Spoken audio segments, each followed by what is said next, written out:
రైతుకు ఎన్ని ఎకరాలు ఉంటే అంతకు తగ్గట్టు యాప్ ద్వారా ఎరువులు పంపిణీ చేస్తామని ఎమ్మెల్యే గౌతు శిరీష అన్నారు.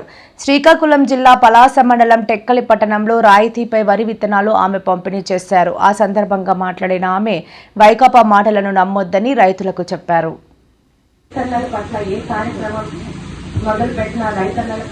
మొదలు పెట్టాలన్న ఒక లక్ష్యంతో ముందుకు సాగుతున్న కూటమి ప్రభుత్వంలో ఈనాటి కార్యక్రమాన్ని పలాస మండలం టెక్కలిపట్నంలో ఏర్పాటు చేసిన అధికారులకు, ఇక్కడికి విచ్చేసిన వేదిక చేసిన ప్రజలకు, వేదిక ముందున్న రైతన్నలకు, సోదరులకు, మహిళలకి అందరికీ పేరు పేరున నమస్కారాలు తెలియజేసుకుంటున్నాను.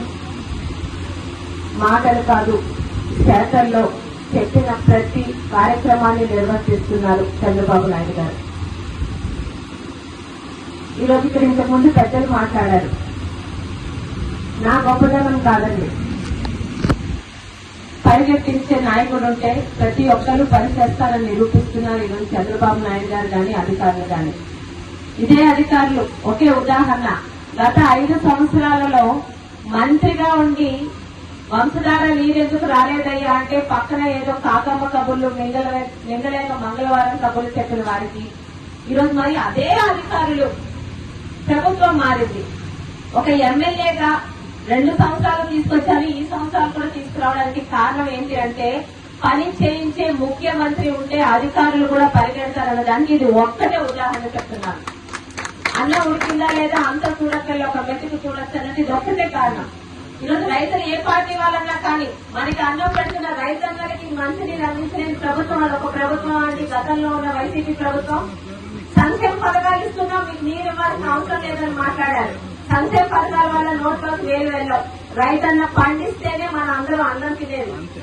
ఈరోజు నోట్లు మనకి తిండి పెట్టావు, రైతన్న కష్టం మనకి తిండి పెడుతుంది. ఆ రైతన్న కష్టాన్ని గుర్తించి మొదటి ప్రాధాన్యత ఇచ్చి పనులు జరిపిస్తున్న ప్రభుత్వం ఈరోజు కూటమి ప్రభుత్వం, మన నాయకుడు చంద్రబాబు నాయుడు గారు. చాలా గర్వంగా ఉంటది. పని చేస్తే ఇలాంటి నాయకులతో పనిచేయాలి. ఇచ్చిన ప్రతి హామీని నెరవేర్చే విధంగా ఈరోజు అధికారులు 24 గంటలు వాళ్ళు ఇబ్బంది పెడతా పరిగెత్తినా కూడా ప్రజలు, రైతులు, మహిళలు, వృద్ధులు వాళ్ళు చెప్పిన పనులు వాళ్ళ దాకా చేరాలని ఈరోజు పరిగెత్తిస్తున్నారు. 2 సంవత్సరాలు చాలా సంతృప్తితో పనిచేస్తున్నాం. 2 సంవత్సరాలు ఏం చేశారంటే చెప్పడానికి ఈరోజు నాకే కాదు, వేదిక ముందున్న ప్రతి ఒక్క పెద్దలకి తెలుసు. ఈరోజు రైతన్నలకు నీరు అందిస్తున్నాం సకాలంలో. అలాగే ఈరోజు విత్తనాలు గాని ఎరువులు గాని అందించి వారు పండించిన ధాన్యాన్ని 24 గంటల్లో వాళ్ళ అకౌంట్ లో డబ్బులు పడేటట్టు ఈరోజు ప్రభుత్వం తీసుకుంటుంది. ఒక రైతన్నలకి కాదు, మహిళలకి, వృద్ధులకి, ప్రతి ఒక్కరికి పెన్షన్ గతంలో అబద్దాలు చెప్పలేదు. సంవత్సరానికి 250 ఇన్స్టాల్మెంట్లు పెంచలేదు. ఇచ్చిన మాట ప్రకారం మొదటి నెల 4,000కి 3,000 కలిపి 7,000 ఇచ్చిన ఘనత ఈరోజు చంద్రబాబు నాయుడు గారిది. ప్రతి ఒక్కటి ముఖ్యంగా ఈరోజు రైతులకు ఎటువంటి ఇబ్బంది కలగకుండా ఈరోజు నీరు గాని, విత్తనాలు గాని, ఎరువులు గాని ప్రతిదీ అందించే విధంగా ఈరోజు అధికారులు పనిచేస్తున్నారు. మొదట మేడం మాట్లాడారు, మరి ఎంతమంది విన్నారో నాకు తెలియదు కానీ చాలా చక్కగా చెప్పారు. ఈ రోజు గతంలో చిన్న చిన్న ఇబ్బందులు కలిగిన ఎరువులు కొంతమంది తీసుకుని వెళ్లి వాళ్ళ ఇంట్లో స్టాకు పెట్టుకునే విధానం లేకుండా ఈ రోజు రైతుకి ఎంత ఎకరాలు, ఎన్ని ఎకరాలు ఉంటాయి, ఎకరాలకు తగ్గట్టు ఎక్కడ ఆంధ్ర రాష్ట్రంలో ఎక్కడ తీసుకున్నా మీకు ఎన్ని ఎకరాలు ఉన్నాయి, ఎంత ఎకరాలు తగ్గట్టు ఈ రోజు మీకు ఎరువులు ఇస్తారు. ఎవరు దీంట్లో మోసం చేసే పని లేదు. ఎవరికి ఎంత ఇచ్చారన్నది ఈ రోజు చాలా చక్కగా మన చేపల్లో కనిపిస్తుంది.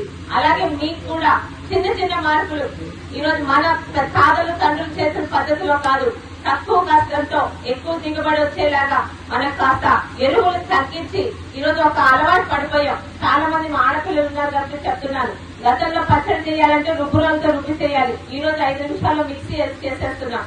అలాంటి కార్యక్రమాల్లోనే పాత పద్ధతులు మాని పెద్దలు మంచిగా చేశారు. కానీ ఈ రోజు ఎరువుల్లోని తాలూకా ఇది పెరుగుతుంది. చాలా తక్కువ ఎరువులతోని మంచిగా ఈ రోజు పంటలు పండించే విధంగా మనం చాలా ఆమె మాట్లాడడం సేపు వింటూనే ఉన్నాను. మరి ఎంతమంది విన్నారో తెలియదు కానీ చాలా చక్కగా ఆమె కానీ ఇప్పుడున్న పెద్దలు కానీ వివరించారు. మీ అందరికీ ఒకటే, ఎవరికి ఇబ్బంది కలగనివ్వకుండా ఈ రోజు ఎరువులు కానీ అలాగే విత్తనాల పంపిణీ కానీ చేస్తున్నాము. ఎక్కడైనా ఇబ్బంది మీకు కలిగితే వచ్చి వెంటనే స్థానికంగా ఉన్న నాయకులకు కానీ అధికారులు పట్టించుకోకపోతే నాయకులకు కానీ మీరు చెప్పండి. అంతేగాని ఈరోజు పుకార్లు పుట్టిస్తారు. కొంతమంది ఉంటారు, ముఖ్యంగా ఇక్కడున్న వైసీపీ నాయకులు చిన్నది అడగక అబద్దాలనే పుకార్లో తీసుకెళ్లి ఎక్కడో ఏదో అయిపోతుంది, రైతులకు అన్యాయం జరిగిపోతుంది, ఎవరికో జరిగిపోతుందని అబద్దాల వార్తలతో ముందుకొస్తారు. దయచేసి మీకు మరీ చెప్తున్నాను, ఏ రైతుకి ఇబ్బంది కలిగినా ఇదిగో అమ్మ నాకు 3 ఎకరాలు ఉంది కానీ నాకు 3 ఎకరాలు తగ్గట్టు ఈరోజు ఎరువులు ఇవ్వలేదు, విత్తనాలు ఇవ్వలేదు అంటే డైరెక్ట్ గా మా ఆఫీస్కి రండి, స్థానిక నాయకులతో కలిసి మీకు ఎందుకు ఇవ్వలేదు అడిగి ఇప్పించే బాధ్యత తీసుకుంటాం. కానీ అబద్ధాలని పుకార్లని దయచేసి నమ్మద్దు. కళ్ళతో కనిపించలేవి నమ్మండి, చెవులతో వినేవి కాదు. ఈ రోజు మేము చేస్తున్న అభివృద్ధి కళ్ళతో కనిపిస్తుంది. 5 సంవత్సరాలు కనీసం వంశధార నీళ్లు చేత కానీ అసమర్థులు ఈ రోజు మాట్లాడుతున్నారు. ఒక ఆడపిల్లనే వంశధార నీటి మరి ప్రతి సంవత్సరం తీసుకొస్తున్నాను. దానికి కారణం నాకు సహకరిస్తున్న నాయకులు, నా మీద నమ్మకంతో నాతో నడుస్తున్న నాయకులు, అలాగే అధికారులు సహకారం లేకుండా ఏమీ చేయలేము. గతంలో అధికారులకి కనీసం చెయ్యమని అడిగే నాయకులు లేకపోయాడు. ఈ రోజు అధికారుల చేత అవే పనులు చేయిస్తున్నాం. అలాగే రైతన్నలకి ఇబ్బంది పెట్టకుండా ప్రతిదీ గవర్నమెంట్ మీకు అందించే ప్రతి సంక్షేమ పథకం గాని, ప్రతి ఎరువులు కానీ ప్రతిదీ కూడా మీ దాకా 100% మీకు న్యాయం కలిగేలా చేస్తాం. ఎవరికి అన్యాయం మీకు పర్సనల్ గా కలిగితే దయచేసి మమ్మల్ని కాంటాక్ట్ చేయండి. కానీ అబద్దాలని అక్కడ అలా అయిపోతుందో ఇక్కడ ఇలా అయిపోతుందో అని అబద్దాలతో రేపు నుంచి మొదలు పెడతారు. చెప్పాను కదా, తిన్నది అరగక. రైతన్నలకి కట్టుబడి ఉండే ప్రభుత్వం ఈ రోజు ఈ కార్యక్రమాన్ని, ఎందుకంటే ఏ కార్యక్రమం చేసినా అది మొదటి కార్యక్రమం రైతన్నలకి సంబంధించిన కార్యక్రమం అయి ఉండాలని చంద్రబాబు నాయుడు గారి సహకారంతో ఈ సీజన్ కి ఈ మండలంలో రెక్కలపట్నంలో చేసిన ఈ కార్యక్రమాన్ని ఇక్కడ ఏర్పాటు చేసిన అధికారులకు, చాలా చక్కగా వివరించిన మేడం గారికి మరియు పార్టిసిపేట్ చేసిన నాయకులకు, ఇక్కడికి ఎండలో అయినా వచ్చిన మా రైతు సోదరులకు, వారి కుటుంబాలకి, మహిళలకు